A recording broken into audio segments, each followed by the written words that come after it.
Egunon, funtzioaren azterketa egiten amaitzeko landuko dugun azken ezaugarria joerak izango da. Joera entzuten duzunean matematikoki limitea hitzekin lotu behar duzu beti. Zenbat joera ditu funtzio honek? Ikusten dugu joera ezberdina dituela, ez da joera bakarrekoa. Hemen ezkerraldetik honuntza doa, eskumaldetik honuntza.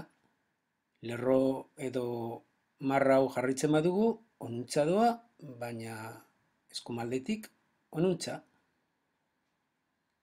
Hemen ikusten dugu goruntz egiten duela, oso balio altuak hartzen dituelako, eta gero beruntz, gero eta polikiago, zerora hurbiltzen dela. Joera guzti horiek adierazi behar ditugu, eta adieraz dezakegu esaldien bidez edo modu matematikoan. Esan bezala, modu matematikoan adierazteko modua izango da limiten bidez, modu laburra izango da. Jarraian ikasiko dugu joerak modu matematikoan adierazten. Esan bezala, 6 joera aztertu behar dugu. Hemendik gertatzen dena, hemendik gertatzen dena, hemendik gertatzen dena, hemendik gertatzen dena, hortik gertatzen dena, eta azkenik hortik gertatzen dena. Lehenengo joera. Zer gertatzen da x-en balioak gero eta negatiboagoak direnean? Funtzioa ikusten dugu beruntz doala, gero eta balio basuagoak hartzen dituela, gero eta balio negatiboagoak hartzen dituela. Eta zer gertatzen da x-en balioak gero eta positiboagoak direnean?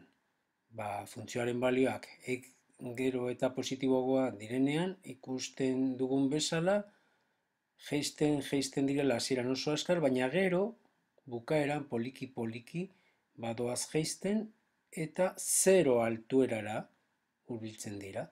0 altuerara hurbiltzen dira. Nola adiraziko ditugu lehenengo eta 6. joera horiek? Horrela eta horrela. Eta halako espresio bat nola irakurtzen da? Horrela irakurriko dugu. Limitea fx x minus infinitorantz doanean berdin minus infinito. Eta beste hau, limitea fx x infinitora doanean berdin 0. Joera guztiak adierazteko limite fx berdin beti idatziko dugu. Eta gero bekaldean x-en balioak adieraziko ditugu. Ze x-en balioak aztertzen ari gara. Kaso honetan horrela adierazten dugu x-en balioak gero eta negatiboagoak direlako. Kaso honetan horrela adieraziko dugu x-en balio positibo eta oso positiboetarako ikusten ari gara zer gertatzen den funtzioarekin. Horregatik, limitea fx x minus infinitora doanean, hau da x-ek oso balio negatiboak hartzen dituenean, minus infinito da. Zergatik? Beruntz doalako. Minus infinito da horregatik. Hemen aldiz horrela idatziko dugu. X-en balioak gero eta positiboagoak direnean, fx-en joera edo limitea 0 da. Hemen argi eta garbi ikusten dugu hori, ez? X-en balioak gero eta handiagoak izan, fx-en altuera, fx-en balioa da hori hartatzen daukan altuera, 0ra hurbiltzen da. Ulertzen? Aurrera. Nola adieraziko ditugu 0ren inguruan gertatzen dena? Bi gauza gertatzen dira. Ezkerraldetik 0ra hurbiltzen banaiz, funtzioak 0 baliora jotzen duela, baina eskumaldetik x-en balioak 0ra hurbiltzen direnean, zer gertatzen da funtzioarekin? Funtzioak altuera honetara jotzen duena, hau da, bat zenbakira jotzen duela. Nola adierazi hori? Limiteak erabilita. Limitearen espresio erabilita, horrela, eta horrela idatziko genuke.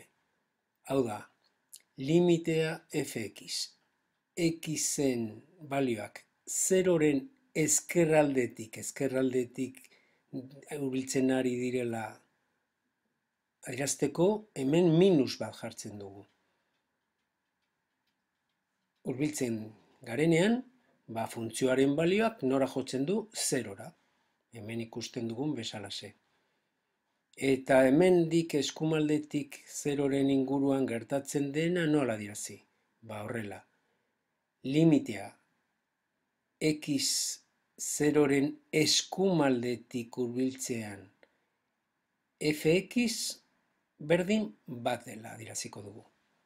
Eskumaldetik begiratzen ari garela adierazteko 0 eta goian plus bat jarriko genuke.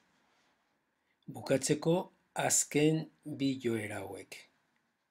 Xen balioak bira ezkerraldetik hurbiltzean nora jotzen du funtzioak? Xen balioak bira hurbiltzen badira ezkerraldetik, funtzioaren balioak ikusten dugun moduan altuera honetara hurbiltzen dira, hau da -3 baliora. Eta xen balioak birantz eskumaldetik hurbiltzen badira, funtzioak zer egiten du? Goruntz. Gero eta balio altuagoak hartuko ditu.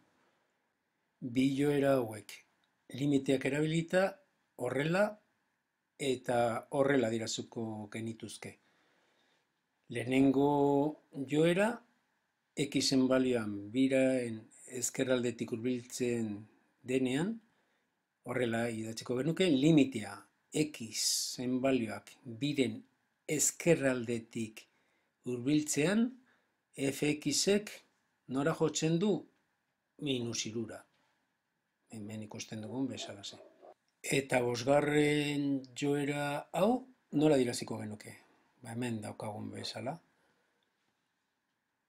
Limitea xen balioak biren eskumalderantz jotzen duten bitartean, nora jotzen du funtzioak? Plus infinitorantz, ezta? Infinito jarriko dugu hemen. Plus seinua jartzea ez da ezinbestekoa. Eta behin joerak landuta esan dezakegu funtzioaren azterketa osoa eginda daukagula. Joeren azalpen idatzia eta limiteen bidezko adierazpena finkatzeko ariketa bat proposatuko dizut. Hemen zatika definitutako funtzio bat daukazu. Aztertu bere joerak, hau da, bere limiteak. Eta adierazi esaldien bidez eta limite adierazpena erabilita joera guzti horiek. Horretarako beti itzazu esaldiak eta hautsitako hutsuneak.